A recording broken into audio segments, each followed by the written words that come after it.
right. So, hi, Michael. How are you? I'm very well. How are you, Marissa? Good, good. So, first of all, congratulations on the series. I binge watched it on one weekend completely, so it's well done. So did I. I loved it.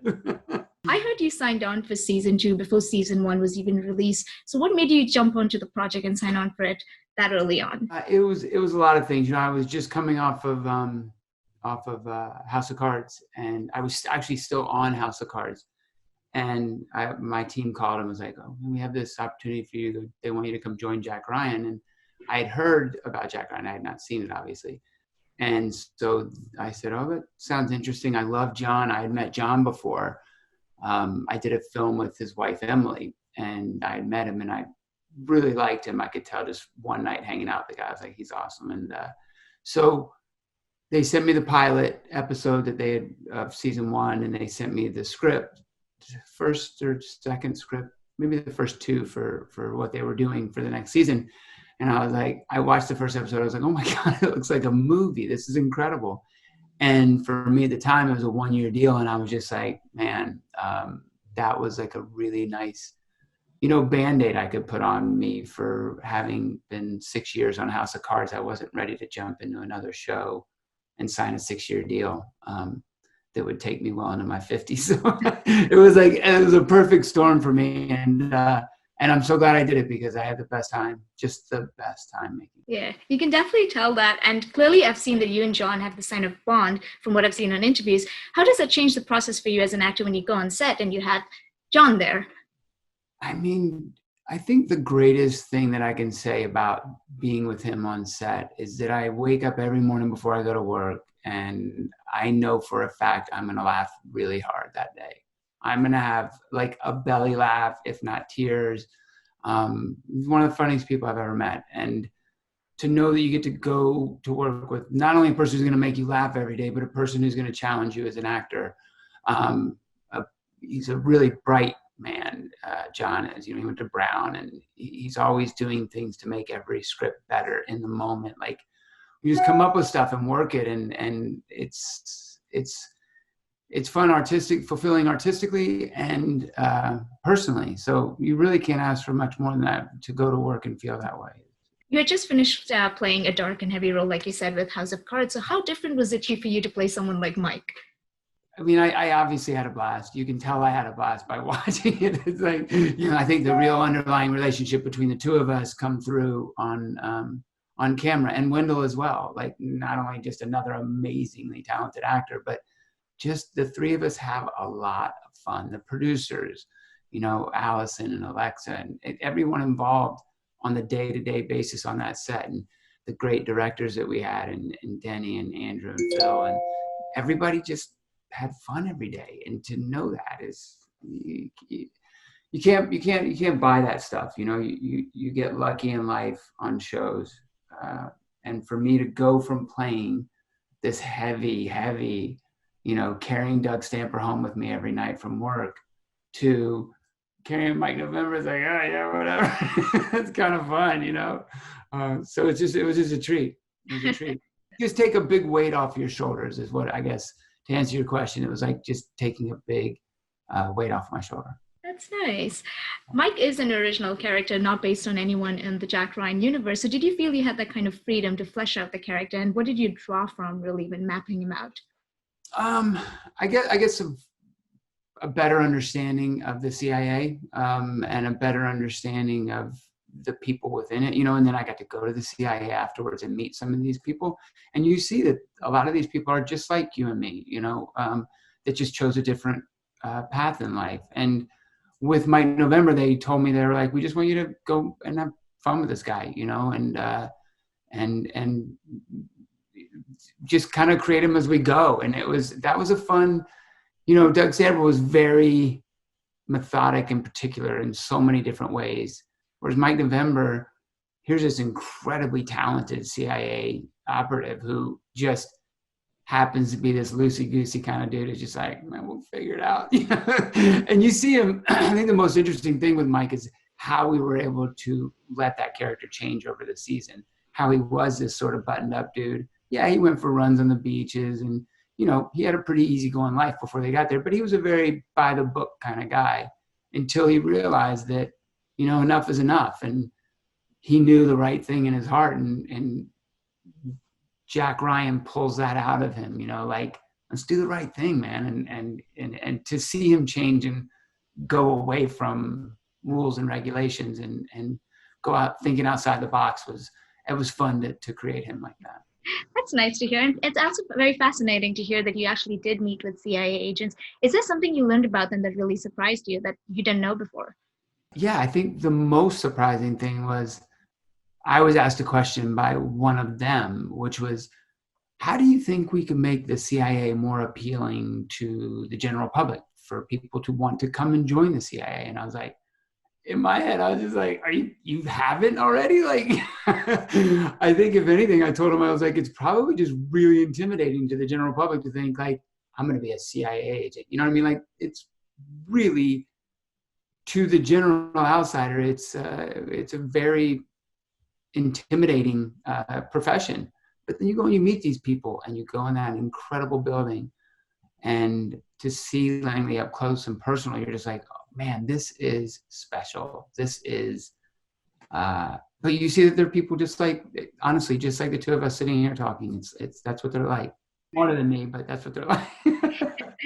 That's very interesting. Yeah, I was just going to ask about that. Was when I was watching this show, it didn't actually feel like of watching one episode at a time. Maybe because I binge watched it, but it felt like a movie. So, but I was surprised to learn that it was actually filmed like an 8-hour movie, not as episode to episode.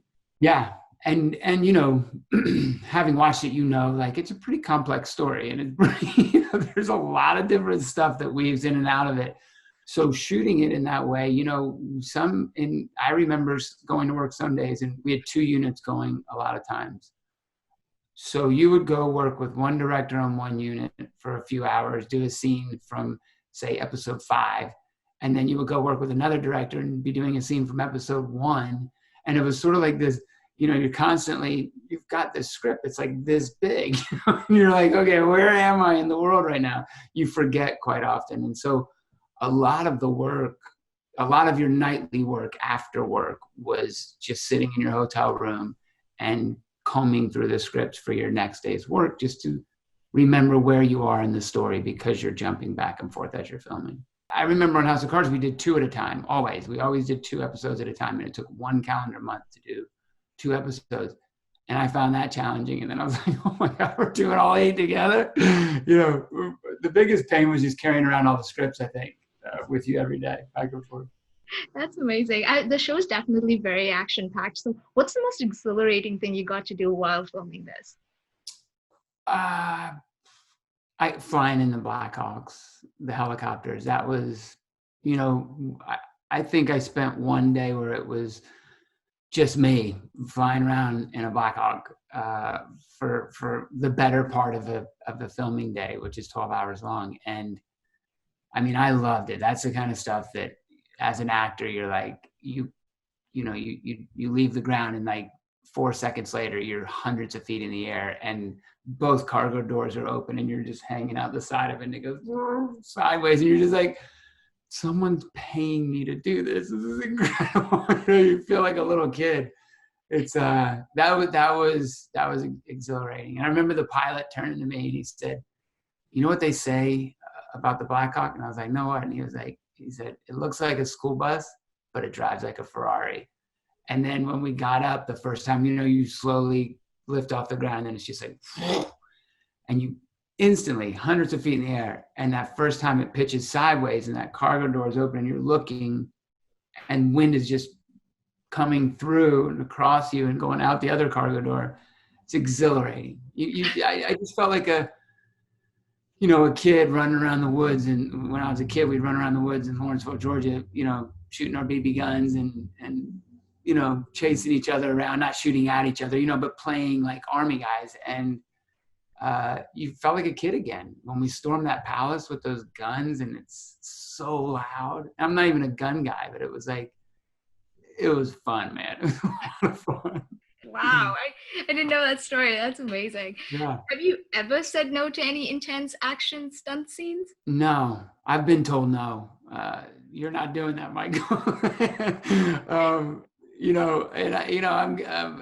I'm over 50 now, and so there's probably going to come a time when I say no to something. But right now, I try to stay as fit as I can. My wife's a personal trainer. She tries to keep me in shape, and I want to do it as long as I can, because for me, that's part of the job. That's it's just incredibly rewarding when you can watch something and you can be like, that was me, dude. That was really me. Like, you know? So we'll see. We'll see. You have done quite a few government roles, I have to say, but you don't seem at all like the characters you play. No, nothing. I never stop smiling, and I swear every guy I play, you know, never smiles. And that was one of the conversations I had with Carlton and those guys early on, and Graham. I said, when we had our FaceTime about, will you come join the show? And I was like, look, first and foremost, I don't want to put a coat and tie on every day. Like I just can't do it. And I said, and I don't want to be this, you know, low registered voice guy who's just mean and destroys everything and everyone. You know, I don't want to do that again. I was like, I want to smile. I want to laugh. I want to be more like myself. And they're like, dude, we want to create this character with you. So it sounds good to us. And so it was an opportunity to do something a little closer to myself, to show people that I actually have teeth. That is so funny, but it was so refreshing, definitely, to see you in this light as well.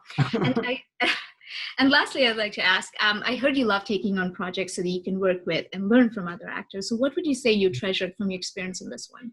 I mean, so much, but I think working with John and Wendell, I mean, those two specifically, you know, you learn, it's the little things that you pick up, anything from work ethic to actually how you break down a script, or how you know, one of the first things that Wendell said to me was like, let me see your pages. And I handed him my pages. He's like, oh, that's interesting. You know, and he sees like where I put my notes and how I highlight, or how I, you know, and then you talk about the process and how you get to the result of being on set with the person and actually having a conversation in a scene. And I think so much of it, and what those guys are so good at as well, is listening, you know, listening and letting that stuff bounce off of you. Listening and reacting, you know, is one of the greatest things you can do. Those guys are such pros, you know, and it's at this stage in our game that we've been doing this for a long time, all of us. It's the little things that separate, not that separate you, but that just make your process different.